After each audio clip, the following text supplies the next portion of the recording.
Nick Saban, Miss Terry is trying to get me out of retirement. Nick Saban joked the other day. Is that a closed topic now? Let's analyze. The power of a legend never fades, and Nick Saban remains a household name in American college football, even though he's already on the other side of the white line, sitting comfortably in his chair as an ESPN commentator. But, as any good Alabama knows, stories about Saban's return to the field seem as inevitable as the rising tide in the Gulf of Mexico. And, as unlikely as it may be, the idea of seeing him again at the helm of a team still fuels dreams and speculation, especially when he himself jokes about it, as he did recently during a benefit for the Knicks Kids Foundation. Saban, at 73, may be enjoying his new life away from the daily pressures of the locker room and games, but his heart still seems to beat to the rhythm of football.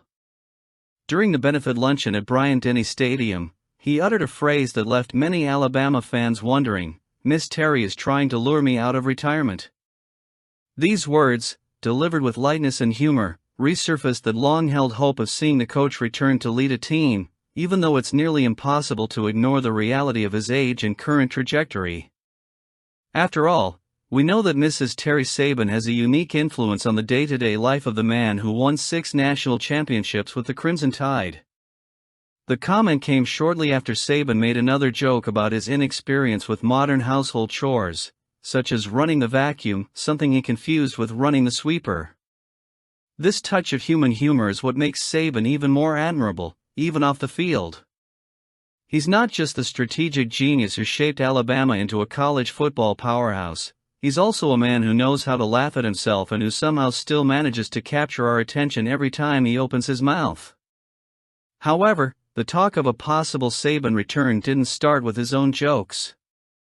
It was Greg McElroy, a former Alabama quarterback and now sports analyst, who lit the fuse by reporting that he'd heard from someone in the know that Saban might consider returning to coach a team.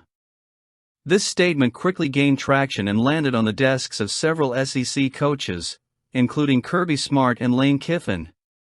While Smart dismissed the idea as rumor, Kiffin was more reflective, admitting that it would be plausible to imagine Saban returning, perhaps even to the NFL, given his sharp mentality and his mastery of the process that transformed Alabama into a relentless winning machine.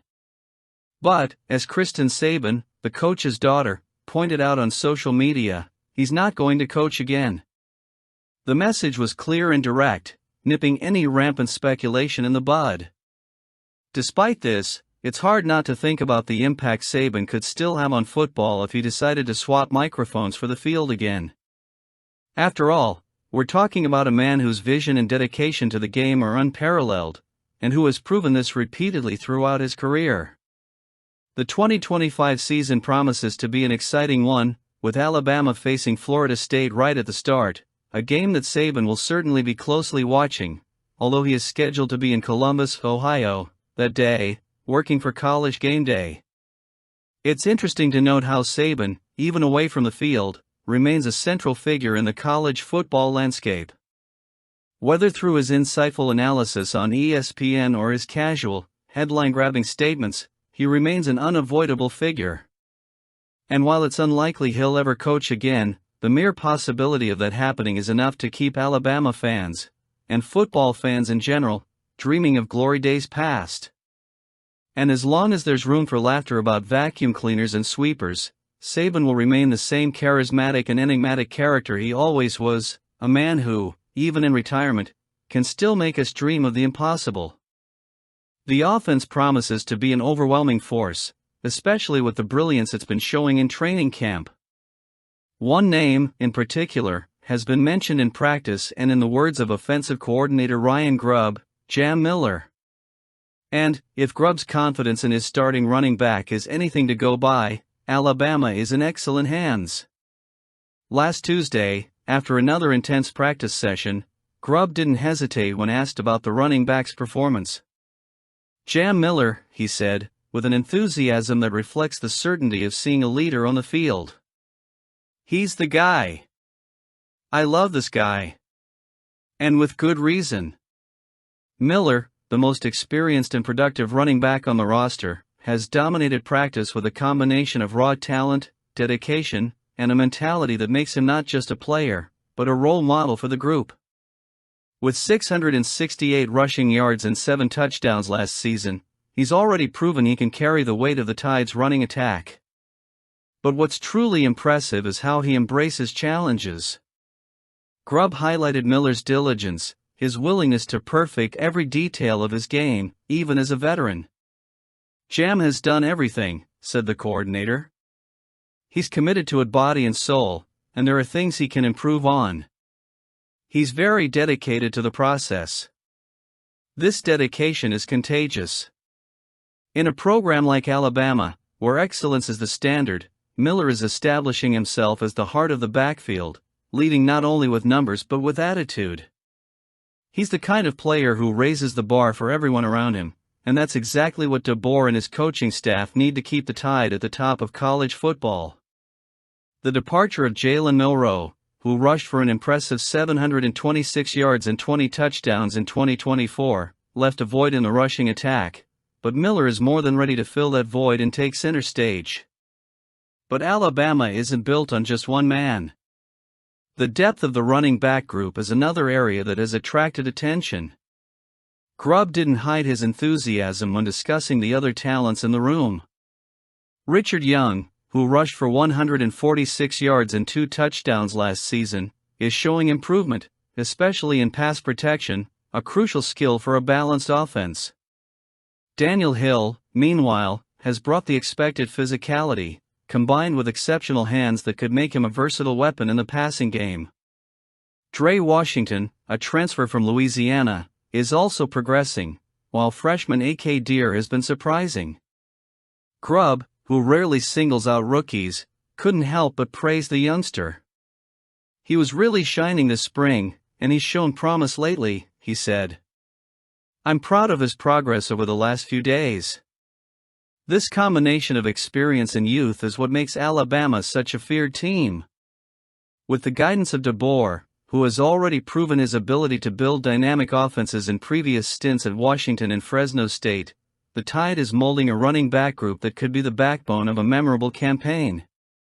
Miller's mindset, combined with the growth of Young, Hill, Washington, and Deere, suggests that Alabama's running attack will be versatile, physical, and unpredictable, exactly what opponents fear.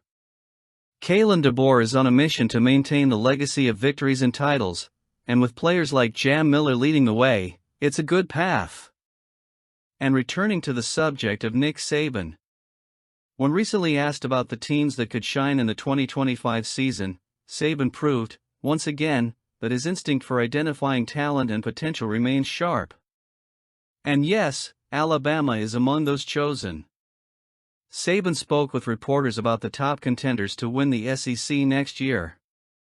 The list includes Texas, LSU, Florida, Alabama, and Georgia, names that reflect both the brutal competitiveness of the conference and the strategic vision of the man who dominated the SEC for nearly 2 decades. "I think Texas is one of the teams that, obviously, is very, very good this year," Saban said, before mentioning LSU and Florida as other programs on the rise. Finally, he mentioned Alabama and Georgia, 2 teams that remain synonymous with excellence in college football. This mention of the Crimson Tide clearly piqued fans' curiosity. Kalen DeBoer is just beginning his tenure as Alabama's head coach, and while Saban's legacy is a heavy burden for any successor to carry, the team showed clear signs of strength by beating Georgia last season. Now, the challenge will be maintaining that level against relentless opponents, especially on the road, as in this year's matchup in Athens.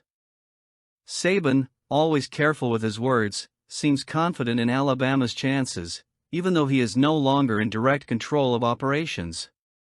Texas, led by the young and already highly touted Arch Manning, emerges as a significant threat. With Steve Sarkisian, a former Saban assistant, at the helm, the Longhorns have everything they need to make a qualitative leap. It's no secret that Saban deeply respects Sarkisian, and this relationship may have influenced his analysis. Meanwhile, LSU, under Brian Kelly, appears to be finally finding its rhythm after a few years of adjustments.